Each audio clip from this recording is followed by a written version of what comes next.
podcasting from Singapore and broadcasting all around the world. You're listening to the Ignite EdTech Podcast with Craig Kemp, created by an educator for educators and streaming to the world. Now, over to your host, Craig Kemp. Hello and welcome to episode 117 of the Ignite EdTech Podcast. I'm your host, Craig Kemp, and I'm honoured to have you join us. I continue to work with the incredibly talented Mark Quinn to improve the final audio quality of this podcast. He has his own podcast production studio that provides editing and mastering services to content creators. To connect with Mark, please see the details in the podcast notes below. A tool that has positively impacted the authentic and purposeful use of technology into classrooms and meeting rooms that I have worked in is ChatGPT.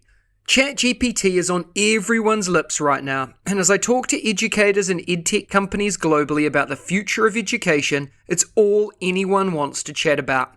To satisfy this hunger, I'll focus here today, but I do want to point out that ChatGPT is just the tip of the iceberg of what's coming with AI and machine learning this year and in the years to come.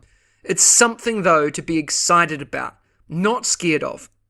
Instead of banning ChatGPT, embrace it and learn how to harness it as an educator to add value to learning, to save yourself time, and to support your students in their growth and development. ChatGPT was released in late November 2022, but it's already sent many educators into a panic. Students are using it to write their assignments, passing off AI-generated essays and problem sets as their own.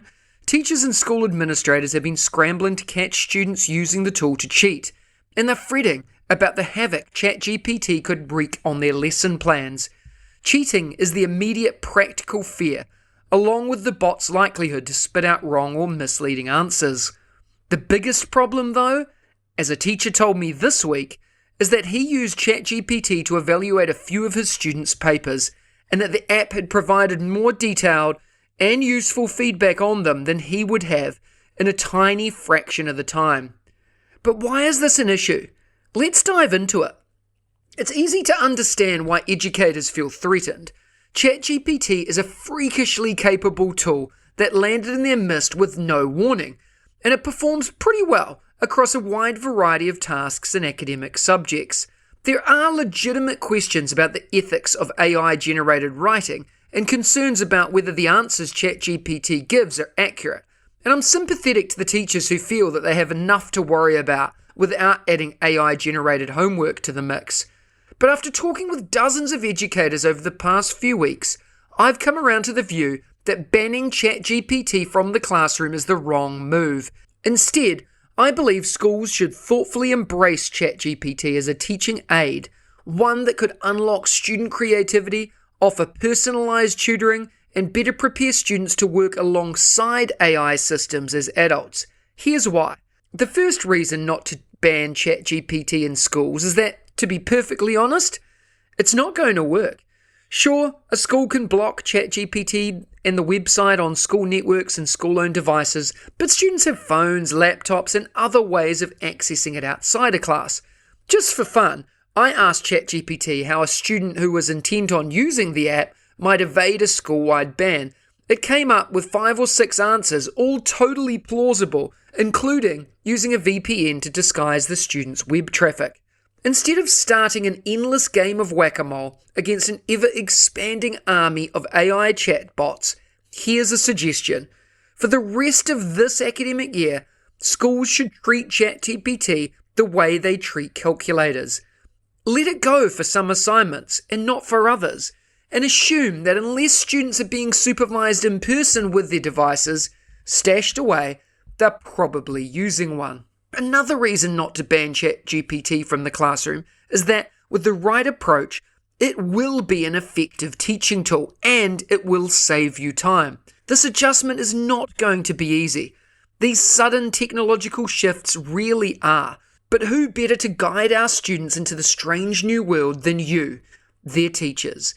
Let me throw just 8 amazing uses for ChatGPT that I have learned this week for you to use as an educator right now. Number 1, vocabulary boost. Use ChatGPT to create powerful personalized vocab lists for your students. Just input a list of words and the tool will generate sentences using those words, giving students contextual examples to help them understand the meanings. You can differentiate this for the age of your students as well. Number 2, writing prompts. There are literally thousands, if not endless, prompts that ChatGPT could give to you. If you need a fresh idea for a writing lesson, use it to generate writing prompts based on a specific theme. Just input the theme and the tool will churn out a variety of prompts related to that theme. This is a great way to get your students thinking creatively and practicing their writing skills. Number 3, reading comprehension. ChatGPT can create personalized reading comprehension questions based on a passage that you provide. Simply input the passage and the tool will generate a series of questions to help students better understand and retain what they've read. You can even ask ChatGPT to act a certain age. Number 4, language translation. ChatGPT is a great tool for your EAL learners. It allows students to easily translate text from one language to another, providing them with a valuable tool for comprehension and communication. Whether they're reading a story in Spanish or writing a letter in Mandarin, ChatGPT is a reliable and accurate translation tool. It's like having a personal translation assistant right in your pocket without the added cost and hassle. Number 5, practice problems. If you need to give your students some extra practice outside of class, no worries. Just have ChatGPT generate a never-ending supply of maths problems for them to work on, or for that matter, any subject. Number 6, explanations. Got a student who's struggling to understand a concept? No worries. Have them ask ChatGPT for a step-by-step explanation. It's like having a virtual maths tutor right at your fingertips. Number 7, quizzes. Want to review material in a fun and interactive way? Well, have ChatGPT create a customized quiz for your class. And number 8, differentiated instruction. If you have a diverse class with students of varying skill levels, the chatbot can be used to provide personalized instruction to each student. For example, you can have the chatbot generate more challenging problems for advanced students and easier problems for those who need more support. There are so many other ways to use it. I've seen teachers creating detailed rubrics just this week on how they can support their students in the classroom. I've seen it create lesson plans more detailed than any teacher could do in a session. Use it to your advantage. As you can see, ChatGPT is a versatile and valuable tool that can be used in a variety of ways to enhance learning, even with young children. So why not give it a try and see how it can benefit your class? And as an educator myself, I have to admit, it's also a pretty handy tool for coming up with those last-minute lesson ideas. We've all been there, right? So jump into it. Share this episode with your colleagues. Put this into a staff meeting. Get everyone thinking about the use of ChatGPT. In preparing to share more this week, I chatted with my good friend Heather Barnard, who's now based in Spain, and read her recent blog post about ChatGPT. My biggest takeaways from that were around privacy, safety, accuracy, bias, and ethical considerations, all of which I don't have time to dive into in this episode. For more on Heather's deep dive into ChatGPT, please visit her website, learnwithheatherb.com. I've put the direct link to the ChatGPT article in the podcast notes below. Thanks so much, Heather. In summary, ChatGPT is a powerful tool for educators, enabling them to create personalized learning experiences, provide instant feedback, and support language learning. By harnessing the power of machine learning, educators can create more engaging and effective learning experiences for their students. I highly recommend that you dive in and take a look. The link is in the description below, chat.openai.com. Last week, I shared my thoughts for what we'll see in 2023 and the trends that are coming our way that we need to embrace. If you're interested in learning more, go back and listen to last week's episode.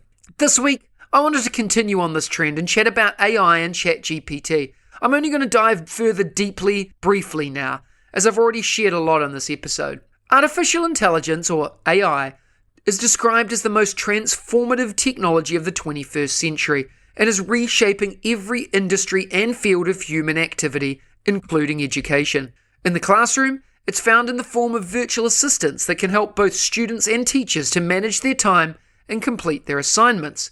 Tutoring systems that can provide personalized learning experiences for students of all ages and abilities, powering remote and online learning systems where it can adapt the pace of teaching to match students' needs, language translation in educational settings where pupils speak a wide variety of languages, and many other applications. It's even been reported that some schools in China have implemented facial recognition technology using computer vision systems to monitor whether or not students are paying attention in class. According to UNESCO, AI has the potential to help tackle some of the toughest challenges in education today, including addressing inequalities in the way schooling is provided around the world and improving access to knowledge globally. However, it also creates challenges of its own, with effort required to ensure that the rollout of this highly disruptive technology is done in a way that is fair and doesn't itself contribute to those inequalities. ChatGPT has dominated educational news over the last few months, inciting fundamental questions about how we teach and assess student learning. Educators around the world started 2023 with a frenetic scramble to rewrite lesson plans and ditch traditional writing assignments. ChatGPT, and by extension AI as a whole, is clearly the dominant theme in EdTech for the foreseeable future. But the disruptive ramifications of ChatGPT have eclipsed the many ways in which AI is supporting personalised and adaptive learning for the better. This is critical to note, because AI does not have to mark the early days of an education apocalypse. The technology is here to stay, and so we have to find ways to use it well. AI is not just being used to advance traditional learning outcomes like public speaking, but also shaping how educators address student mental health. EdTech solutions are increasingly using AI to assist students through bespoke stress reduction techniques and remove the social stigma of asking for mental health assistance. Sometimes it's just easier to ask an anonymous bot for help. Other platforms are using AI-powered social chatbots to help university students overcome the difference of new social groups. These are indicative of a general trend towards tools that support student well-being and emotional intelligence. These tools help learners to develop skills such as empathy, communication, and problem solving, recognizing that learning is a holistic process which extends beyond traditional subject areas like maths, English, or geography. My EduSpark co-founder Andrew Mowat is even using an amazing tool called Synthesia to test the delivery of courses in additional languages via an AI assistant tool. Incredible things are coming in this space. We're even working right now on 2 programs that are going to add value to every single school around the world. Stay tuned and reach out with your ideas. You can tag us in on social media too. We are living and breathing AI right now. I'm so excited about AI and how it can help us and add value to our educational experience. To learn more, please connect and follow on your social channel of choice, and don't hesitate to reach out with your thoughts and ideas. Every week, I bring you a short interview with some of my edu heroes, an engaging learning experience with someone who makes a difference in education every day, with a particular focus or angle towards educational technology. This week, I had the pleasure of chatting with Sandy Enoch. Let's have a listen to the chat. Today, I have the honor of speaking with Dr. Alexander Sandy Enoch. Sandy is the inventor of Robotical and the amazing Marty the robot. After completing a PhD in robotics from the University of Edinburgh, specializing in walking robots, Sandy set up Robotical in 2016. When coming up with the idea, Sandy's main inspiration was his young niece, who was around 6 years old at the time. He wanted to create a human-like robot full of character that she could use to make learning the basics of coding more like child's play and less like hard work. So putting this well-honed inventor skills to use, Sandy designed and built Marty version 1 from scratch, got the all-important seal of approval from his niece, and then went on to secure startup funding via a crowdfund to put the first 1,000 Martys into production. Further seed rounds followed, raising over $1 million to scale up production, grow distribution, and build the team and make Marty version 2 a reality. It's an incredible journey. And Sandy, it's a pleasure to have you on the show today. Are you ready to talk about education and technology integration? Absolutely. Yeah, really happy to be here. Thank you so much for having me. Absolutely. Let's go. Why don't you start by telling us a little bit more about your current role and what inspires you to do what you do? So I'm a founder and CEO at Robotical, as you mentioned there. which basically involves keeping the company moving, making sure we're always innovating and growing, working on sort of delivering the best edtech products we can. And although they're quite tightly integrated, it's my job to ensure that all the bits of the company are synced up. As the company's grown from, as you said there, 2016, we started, it was very, very small. My role's changed a little bit. So while there's still a lot of management and admin, I like to focus on the technical and the product development side of things. So that means steering like new feature development, but also still getting stuck in with programming and electronics. I think like most engineers, I love solving problems. And with Robotical, it's really satisfying to be working on projects that are all about making STEM subjects and robotics exciting and accessible. And I hope that with Marty, we're opening some eyes, opening some gateways to these kind of careers in the future. Yeah, I love it. And, for myself, coming from an educational background, I love hearing your why, that it's all about this, technology for good. How can we support people in their growth and development? And I particularly love the story about your niece and how Robotical started. I have had the pleasure of playing with Marty over the past few weeks with my 4-year-old and my 8-year-old, and they love it. And, I've been in an EdTech director role in schools for many years. We've utilized other coding tools and robotic tools, but this is different and it's unique. Tell us a little bit more about why kids love Marty and what the benefits are to the growth in this coding space. Thank you. Yeah, it's really amazing to hear. And it's always fantastic to hear these kind of stories that we get from teachers and parents about how they're getting on with Marty and the reaction that we get. So yeah, when I was putting Marty together, as you mentioned, I sort of had my niece in mind at the time. And I was thinking, what robot could I get that she would actually enjoy using, that would be engaging, that would be fun, that would be too difficult to use?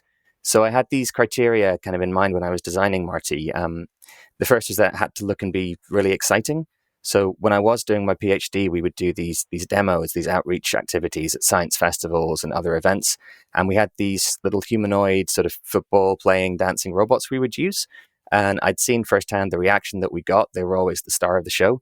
And, the kids watching them were just so amazed and enthralled. And I wanted to capture a little bit of that magic with Marty. These robots were just really, really expensive and quite difficult to get started with. So I was trying to make this, that magic a bit more accessible. So Marty had to have a proper character. And as you say there, it's one of our big differentiators is that Marty's sort of it's a humanoid. It's a walking robot. It's like a little sort of person. And so the second thing is that as someone with a robotics background, I wanted to ensure that Marty was, like a proper robot. So it's capable of doing a lot of what I would expect a robot to do. And that meant being like fully programmable, having like a proper computer, the capacity for expansion, all these kinds of things that would make it an open-ended platform for students. And the third thing was that Marty would have to be just super easy to use. So a lot of other sort of more complex robot kits involve wiring or complicated programming, which creates a barrier to entry. And it also means that non-specialist teachers will struggle to use them. So it's taken a while to get that right. But right now, I think we have a really great progression that goes all the way from screen-free, unplugged programming through block-based coding into text languages like Python, and then beyond into the world of electronics and robotics.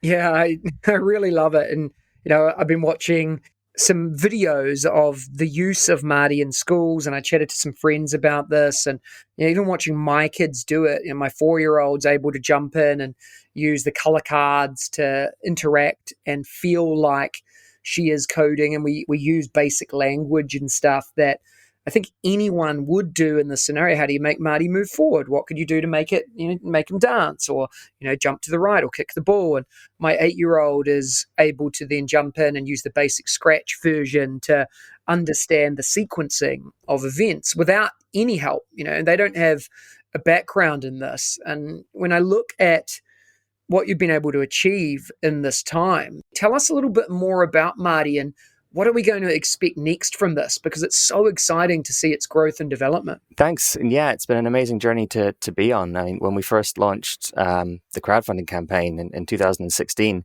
I didn't really know how it was going to go. So I had this sort of, at the time, 3D printed prototype of Marty that I thought, I think this is cool. I think this is something that like my nieces and nephews and, I'd been to like a coding club with my prototype Marty and, we'd got a good reaction. So, I think this is something that could have wider appeal. And then, as you said, from that initial crowdfunding campaign, we were able to pre-sell 1,000 robots, and even just the crowdfunding campaign, we had people buying Marty from more than 60 countries around the world, which was pretty cool. Logistically, a bit of a nightmare, but it was great to see. So it gave us a great sort of launchpad to build from. So then we started shipping the first Martys in the next year, 2017. And so basically, as I said, Marty's a real humanoid robot. You can dance, you can play football. Marty's got 2 legs, 2 arms, big, expressive, moving eyebrows. They can walk, dance, balance on one leg. It's all sort of individually controllable motors. So you can make your own movements and things as well as you like. So the tech underneath is very flexible, but we're focused at the moment on sort of elementary schools or primary schools.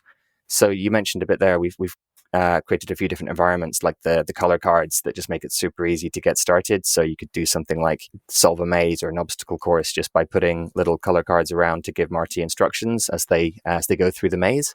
And then after that, we move into the app, which has a few different environments from like a really simple remote control and sequencer into icon-based blocks and then text-based blocks based on Scratch. And then beyond that, you can even move into Python if you want to get a bit more complicated. And that's all supported by about 100 curriculum-linked lessons that we've made that teachers can use verbatim or that they can use as just like a jumping-off point. And so we're always working on new things, and Marty continues to get extra features. So just a week and a half ago or so, we released an update that enables sound streaming through to Marty. So you can record and play all kinds of sounds through Marty, including a text-to-speech functionality and even like a translate. So Marty can now talk back to you, which hopefully is a good thing. And we're about to start beta testing what we're calling a sensor dashboard, which opens up sort of a way to visualize and look at all the data from the sensors on Marty, because it's a smart little robot and we wanted to find a way to make numeracy and maths and sort of data a bit more easy to get your head around. So we've got this web-based interface that lets you kind of see graphs and visualizations about like the acceleration of Marty or like the light levels or the movement of the motors, and just makes all that a bit more real world. And so I think I've always said that robotics is the area where basically all the STEM subjects meet. You've got science, you've got technology, you've got engineering and maths all kind of coming together to make this thing move around. It's really exciting to hear that, Sandy. And in particular, in my role as a consultant working with schools and edtech companies and being a tech director and a teacher in schools, one of the things that often comes up is how do you integrate STEM or STEAM and robotics authentically and purposefully in our classrooms with such a full and busy curriculum? What do you think about how can teachers that are listening to this start integrating this into their classroom seamlessly and easily? It's a really good question, and teachers all around the world, especially now in the aftermath of COVID, are they have a lot on their plate. There's a lot going on, so I think it's really important to find tech that actually works with the teachers and it's hopefully easy to use. The world's changing. We talk about the automation and sort of robotics revolution. Digital literacy, problem solving, and the ability to learn are these critical skills to equip students for the future. And things like creativity, the things that are really what humans are best at. Something like problem solving is quite a hard thing to think how you would teach. But computational thinking, the basis for coding, basically gives you a framework for that. It gives students the skills to break down hard problems, figure out and test solutions, and communicate the answers in a way that can be understood. So there's a lot of transferable skills that learning about coding, robotics, and other sort of STEAM subjects will help students in. And it'll also help them understand the world around them. All this technology that we just use every day, I think it's really nice if it's not just a black box, but there's actually a bit of understanding about what's going on there. We really want students from all kinds of backgrounds to feel like they're capable of pursuing STEM careers if it's something that interests them. And teaching robotics and STEM in elementary poses challenges, but also opportunities. So we tend to have generalist teachers in elementary school, and sometimes technical fields can seem a bit daunting. So as I said, I think it's super important to us that any tech is easy to use and we have materials to support it. Yeah, it's exciting to hear the application of this and the integration of this into classrooms. I think we're often, as teachers, quite narrow-minded as to where this should fit. But the reality is that it's a tool to add value to learning like any other tool. So it's really exciting to hear some of those case studies of what is happening in schools all over the world. And I'd encourage people listening as well to reach out and ask. If you're a early years teacher, reach out to the team at Robotical and say, hey, what's the best application of this in an early years classroom? Or jump on Twitter or other social medias or connect with me. And there's always people around that can help bring some of this to life for you as well. What's a go-to EdTech tool that you use that the listeners need to try? Apart from Marty, obviously, I think Scratch is just a fantastic platform. It's free. It gives you a way to learn about coding, and you can make games, and you can be creative. And I think it's just a fantastic way of introducing kids to coding. But also, just even if you know coding, it's a quick way to have a play around and do things with graphics. Yeah, I'd endorse that as well. It's a fantastic tool.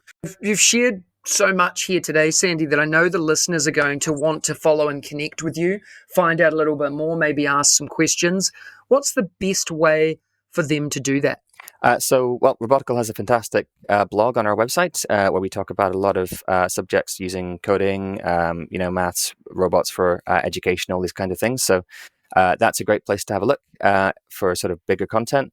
Otherwise, we're on Instagram, we're on Twitter, Robotical Limited, all main social media places. We'll also be at shows around the world, particularly in the US and the UK, but other places too. So if you do come to one of those and we're there, please come and say hi. Absolutely. And we'll make sure all the links are in the podcast notes as well. Sandy, thank you so much for your time today. Really inspirational. And I'm looking forward to the next developments of Marty as well. Thank you for your time. Oh, thank you so much. Next week, join me for episode 118 of the Ignite EdTech Podcast, when I'm joined by coding and robotics entrepreneur Andrew Lowry. If you enjoyed today's episode, please follow us and share the podcast with your PLN and colleagues. Please remember to spend a few minutes to rate this podcast too on your podcast channel of choice, so we can reach even more educators and EdTech enthusiasts globally. Remember, you have the chance to win as well. Check out the links in the description for more, and I'll see you again next week. If you liked today's episode, please don't forget to subscribe so you don't miss another episode. And be in the drawing to win prizes every week. If you know others that would enjoy the show, please hit that share button and brighten their day. Join us again next week for your weekly EdTech hit with @Mr. Kemp NZ. We'll see you again soon.